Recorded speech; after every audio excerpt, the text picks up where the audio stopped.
नेपालर प्रधानमंत्री केपी शर्मा ओली सोमवार रे सारा देश में घटिथिबा विशाल प्रतिवाद एवं हिंसा उपरे गभीर दुख प्रकाश कर एक विवृत्ति जारी करिसेंती। से कहिसेंती जे आज जेनजी पीढ़ी द्वारा डाकरा दिया जाइथिबा प्रतिवाद समय रे घटिथिबा दुखद घटना पाई मु गभीर दुखित।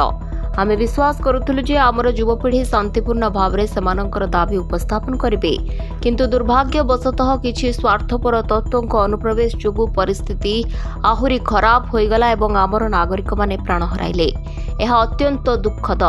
प्रधानमंत्री ओली स्पष्ट करिसेंती जे सरकार केबे भी सोशल मीडिया को निषिद्ध करबा पक्षरे नथिले एवं देश रे एहार व्यवहार सुनिश्चित करबा पई आवश्यक परिवेश सृष्टि करबे। से कहिसेंती एथिपाई निरंतर प्रदर्शन करबार कोनोसी आवश्यकता नथिला। एबे ही परिस्थिति को आहुरी बढ़ेबाकू दियाजिब नाही। से आश्वासन दैछंती जे घटनार पुंखानुपुंख तदंत कराजिब। से आहुरी कहिसेंती मु देशर लोकमानंकु आश्वासन देबाकू चाहूछि जे एक तदंत कमिटी गठन कराजिब, जहा आजिर घटना होइथिबा क्षति परिस्थिति एवं एहार कारण गुड़िकर पुंखानुपुंख समीक्षा करिब। एही कमिटी 15 दिन मध्य एहार रिपोर्ट दाखल करिब एवं भविष्य में एपरी घटना रोकेबा पाई मध्य परामर्श देब।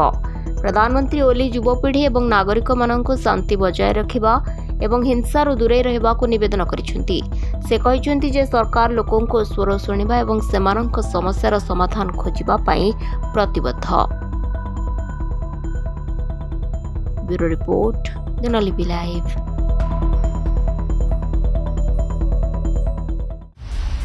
दिनलिपि लाइव को एबे ही लाइक शेयर सब्सक्राइब करंतु।